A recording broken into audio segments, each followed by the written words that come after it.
Yeah, well, welcome to everybody. Welcome back to my channel. Just look at it.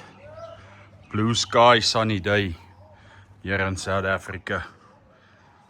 Yeah, it's a hot day also. So yeah, I hope each and every one of you still truly well and blessed by our Lord and Savior. And yeah, the reason I'm standing back is we've got a circus next to my house at the moment. And I don't want to be demonetized because of the lovely music they are playing. So yeah, what are we doing? Well, you saw the thumbnail. Are we building another turbo Busa? Well, definitely. But yeah, this one is going to be a bit different. It's going to be a budget build. Not really budget as in we cutting corners or anything. It'll be a solid, strong, reliable Busa. But we're going to do it as not as cheap as possible. I don't want to use the word cheap, but as money friendly as possible. So it'll be something anyone can do. Even if you are a normal guy out there and you want to turbo your Busa, this is going to be the way to do it. We'll be building exhaust manifold and stuff all by ourselves without having to spend a lot of money. But yeah, it's going to be a quick and easy build. Not going to be long stories, all that like groceries and stuff like that. So I think I've said all I had to say, and it's time to get to the movie, get to the action. So yeah, let's get going.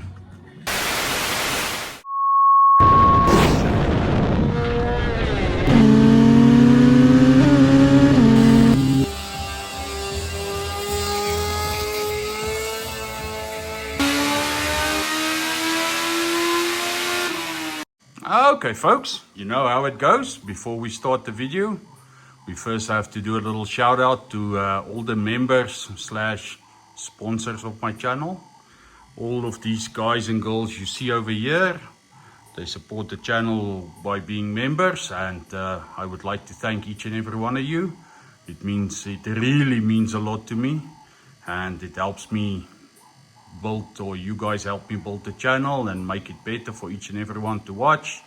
And yeah, just make great content for everyone. So yeah, if you're not a member yet, well, come join. It's lots of fun. There's special members videos. They have access to the merch at the moment, so they even can buy merch at the moment. And yeah, just lots of lekker stuff for them. And they are also in the live chat when I upload the videos. So a couple of perks of being a member. So yeah, if you're not a member yet and you want to become a member, come join. As I said, it's lots of fun. All right, enough of me yapping. Let's get to the movie. Okay, folks. So this is it. This is that budget built Suzuki Turbo Hayabusa we are going to be building. And yeah, for all your keen eye observers, you will already see there's no radiator in. I kind of jumped the gun with the stripping part, so I had to put panels and stuff back on. So if you see things missing, it's just because I haven't put it back on. I needed to show you how the bike completely looks. So yeah, why do I say budget build? Well, it's not going to be a cheap build, but it's going to be something that you can do at home if you got a welder and a grinder and just a couple of stuff. And then not going to make crazy power like 280, maybe 300 horses, small turbo, small setup, but a friendly setup. And then also we're going to be changing a lot of stuff on the bike. You check that front shocks, well, that's not Busa shocks, that's S-Rad shocks. So you will see the front mud guards only held at the back, it can't connect at the front. It's the same as the TL1000 shocks actually. So yeah, it can even be TL shocks. But we'll be putting Busa shocks in. We'll be changing all the bolts and stuff to more Suzuki friendly stuff, and maybe the wheels. Yeah, turbo setup. So yeah, this is what it's gonna look like, just with a turbo on, just to give you a quick idea. Yeah. So yeah, I'm not gonna show you a lot about, I'm not gonna show you how I take out the motor.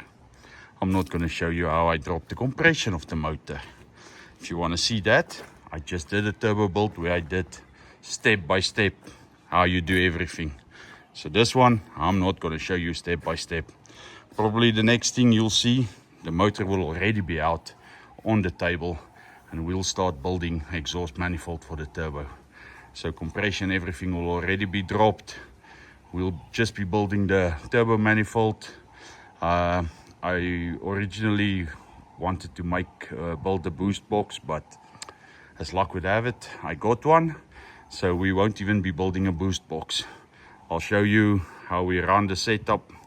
It will be different than the previous one we did with the piggyback system. This one will be running with a Dynojet Power Commander, the normal one you can buy for your normal Busa. So we'll be turboing it, but we won't be running a piggyback system. We'll be running just the aftermarket Dynojet Power Commander system with the normal 4 injectors and a couple of tricks to boost make the injectors be big enough to handle all that power.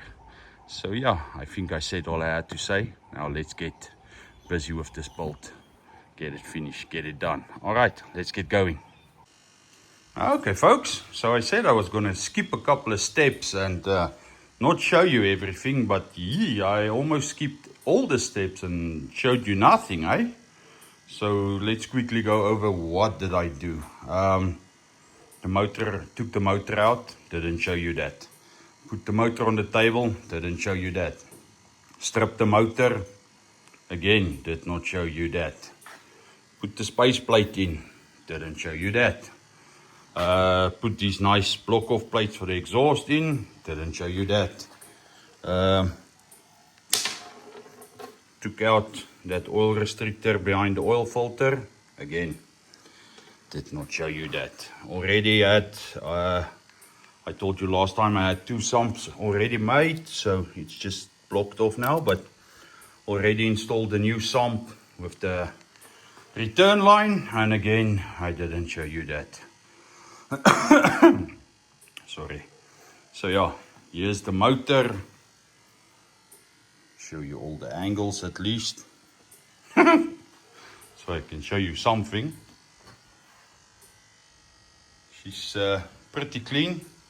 Everything is already done. The only things I still need to do is I still need to put the oil feed line on here.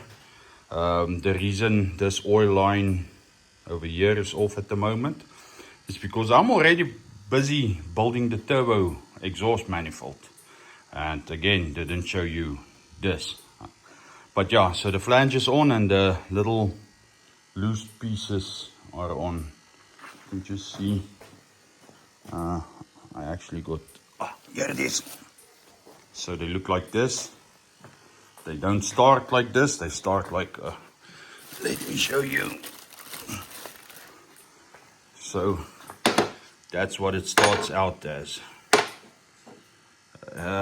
It's called hollow bar. So it's not a tube, it's a hollow bar, not seamed or nothing. So you buy it in lengths. I already machined it down to this, and then you put it in the lathe. You don't machine off the side, but you have to put the step in and you have to machine the inside out so that that piece looks like this piece, and then this piece goes in behind here, so that recesses into your head and the little piece comes out on this side. So I made new exhaust flanges. I just want to show you. Oh, I had new ones cut. The only issue is these ones are 10 millimeters thick. And where is the original? It was here sometime. Oh, here it is. The original one is only 8 millimeters thick. So if you put the two together, I hope you can see the difference. just 2 millimeters difference between the two. Okay, so the issue, or no issue, but I'll quickly show you. These ones are made for the 8 millimeter flange. So if you put it like that and you put it over the way it goes on the motor, you will see there's a lovely little step for you to weld your bend on without welding it to this flange. So the only issue I have with these new flanges I made, if you check there isn't a lot of space. So if you're gonna weld there, you're gonna weld it solidly to the flange. Okay, so that's just one little problem, but it's not a big train smash. The only thing I need to do is I need to take these ones out, keep them with this flange, and then just make new ones that where the step is 2 millimeters longer. And the easiest way to achieve that is you check here, I still got 2 millimeters before it goes flat. So that step I put in, I just make it 2 millimeters further. So that piece will come out 2 millimeters further. Sounds like a long story, but yeah, then we can weld easily to it. So yeah, this is the start of the exhaust flange. First thing that's gonna happen now is, well, I'm gonna change these, and then we're gonna do the same as we did on the B King, but I don't know if I told you guys much about it. So the two on the sides are gonna be 90 in. Then we use this. It's also a piece of, it's not hollow bar, but it's thick wall steam pipe or something. Here it's heavy. We cut a piece off. So we're gonna make like a straight line with the two ends and that one. Then we'll fit the inside two. We'll go into the pipe. We'll fit the down pipe or the runners down. The runners down, yeah, I'm talking too much now, are a bit bigger. The only reason for that is so they can go over the pipe and you can weld them. So this is now the smaller one, but the runners will be like that, two of the same size together to collect it and send it to the exhaust flange that goes onto the turbo. So yeah, I talk too much now. Let me start figuring stuff out and making new ones of those and everything, and I can show you when we start tacking it together. All right, I said all I had to say. Let's get going. Okay folks, just to give you a glimpse or a little bit of an idea how much work goes into one exhaust manifold, and then if you ask a guy that builds this stuff why they charge so much for it, well, as I say, this is just a glimpse. So you see there's 7 more of these I need to do. So I set the lathe up just to do this, the first step. It's not the inside, it's just that first step. You take it down to 42, and obviously I make it 2 mils deeper, so it'll go 2 mils out more. And I don't know if you even can see it, but it's not much. So yeah, that's the first one. Still have to do 7 more. Why 7 more? Well, I'm building 2 exhaust manifolds. So I'm actually building 4, but we're just gonna do 2 at the moment and then 2 later on. So I'm quickly gonna run all 7 of these like this through, put that step in. Then we'll change the bit, and then we'll do the inside diameter that is much bigger with the boring bar on the inside. So yeah, that's the first step. Takes about 5 minutes to set it up and shape it down like that. So we're gonna do it lots more times, and yeah, I'll show you when we're ready for the next step. Yeah, and that was like just look at how it looks. So I made 4 extra, so there's 12 at the moment.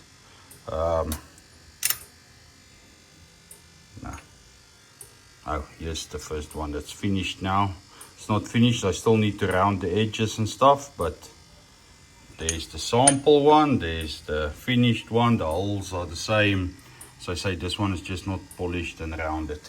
So yeah, the lathe is set up and everything. To cut all those were about now, let's say 2 hours plus minus, give or take. So already did one on the inside, quickly gonna run through the rest. And yeah, then we at least finish with just the start of the turbo flange. Yeah, let me quickly finish those and I'll show you what's the next step. Yeah, okay folks, yo, just look at that. We are down to the last 3 of them. I just wanted to show you before we end. There are all the ones already cut. None of them are finished totally because the edges still need to be rounded and a bit more polishing work on them. But last 3, I just want to show you the time. And I've been busy from this morning, just let's say past 8, but let's say I started 9 o'clock this morning. So yeah, just an idea how much work just this little pieces. This is just the start of the turbo flange, how much work it is. All right, but let me finish up here. I'll round the edges and stuff, and yeah, we can start building a turbo manifold. Okay folks, you saw me now build all of these, and yeah, well, here's a finished one. So yeah, what's the next step? Okay, well, this is just one of the loose flanges. As you can see, the flange is already on there. So what I'm going to do now, this is one of the bends. I'm going to go and weld these together. Doesn't matter which side, but I'm going to V them and weld them together. But the end scheme will be that they are welded so nicely, if I can say it like that, that there won't be anything protruding here. They will be fused together and I'll grind it off till it's nice and smooth. For the only reason why I want to do it like that is I don't want to weld it while it's in the flange for that splatter. So I'll weld them like this, and then we'll go and a bit sticky. You can see there. Okay, I'll just clean these holes up a bit. But in any case, what's supposed to happen is they have to go through like that on their own without having to struggle. So yeah, that's the one idea, or the one thing I need to do. And then also when I'm done with that, let me just lift you up. So then we can just fit them into the bike like that, and we can create that centerpiece, which is just going to be a straight piece of pipe cut, put into this position. And yeah, so we've got there's the pipe. We'll be cutting it and then just fitting it and welding it, and fitting it, welding it, and the center pieces will just go straight into that pipe. We'll make the holes from the back, but we'll do it step by step. What I'll do is I'll get everything ready, because we still need to do a mock-up of where the turbo is going to sit, where we're going to have it live. That's why there's oil filters and everything on it. But I'll show you why we put it off center and not in the center, for the turbo sake and everything. So yeah, let me quickly get that mock-up for you guys ready. For your folks ready, and I'll show you how it looks, and then we can work from there. All right, hold on. Yeah, so folks, while I'm busy with all of the manifold building, I thought what I do is I'll mock up the turbo. As you can see, it's held in by welding wire, and there's a little proppie back there and a screwdriver back here. But it gives you an idea where the turbo is going to live. And then I'm going to tell you why we do it like this. Just plus minus, give or take a couple of things. So yeah, if you check here, here's the inlet side of the turbo on the exhaust side. And it is almost center with number 3 cylinder. The reason why we do this, your bike's tire rides about here. So if you put this turbo in the middle, this piece gets very close to your tire. At least now your tire is in this area, so the turbo is to the one side and the compressor housing is to the other side. There's a nice gap for the tire to move in. That's the one reason. The other reason, if we come here to the compressor side, if you check where the screwdriver is, this oil line over here. So it's to avoid it. If you bring the turbo to the middle, if you check that previous video of mine, that turbo bolt, I had to machine the compressor housing to clear this oil pipe. So yeah, that's the second reason. Okay, then another thing, your oil filter. You can still remove it. You won't have to take the turbo off or anything like that. The exhaust, nothing will be in the way. You can still get to your oil filter. The return line, here where my finger is, there's the return on the sump, so the two can easily get together.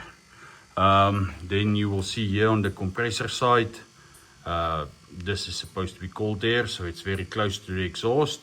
That's why we run, I've got these two now made specifically for this bike, so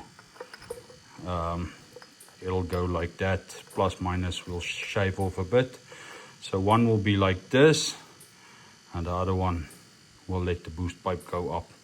So it's pretty close to the exhaust, but that's fine. It won't interfere. You see the gap from here to the exhaust is not big. That is why we run the headers in a straight line and then just tee it off into the exhaust.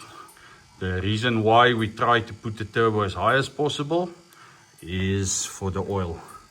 If this oil drain line gets lower, too low, the oil from the motor returns into the turbo while it's standing, and then normally when you start the bike you will see blue smoke because the turbo seals won't stop the oil if it's just coming in. So it'll leak through into your compressor housing, and once you start the bike will smoke because of the oil that leaked through. So yeah, that's just a couple of reasons why we do it like this. And then if you check it by the side, oh yeah, another thing is if you run an air filter. Now, if the turbo, I showed you on the previous one, if the turbo is sitting here, the air filter will be sitting here. It'll be looking like a side stand. With this one, the air filter won't go past the motor, which will actually look much better. With the exhaust, you don't have an issue. You can run a 90, you can run a straight pipe. There's loads of space for the exhaust and the wastegate and stuff like that to be added on. So yeah, this is just a quick mock-up of how it's gonna look. I still have to weld those 90s, but I think for interest sake, to keep this video as short as possible, I'm not going to do that now, or not going to add it into this video. As you saw, we started with a complete bike. Now we're already at the turbo manifold building stage of it. So I'm going to end this video here. In the next video, we will fully build the exhaust manifold for this turbo and everything. And we'll be putting it back in the bike. Then we can start with the boost box, and I'll show you all the stuff on that, why we call it a budget build, and yeah, all that like a groceries. So yeah, if you watch all this time, well, I don't know, comment down below turbo build, because yeah, this is going to be, or comment down below budget build. This is a budget build. It's not going to be cheap, but it's going to be, we're going to do it as cheap as possible. So yeah, if you watch all this time, thank you a lot. It means a lot. I appreciate each and every one of you that watches the videos, enjoys the videos, comments, likes, shares. You guys and girls and folks and everyone mean a lot to me. And I hope the Lord blesses each and every one of you. And yeah, see you next Tuesday, where we'll be continuing on with this build. All right, may the Lord bless you all. Enjoy.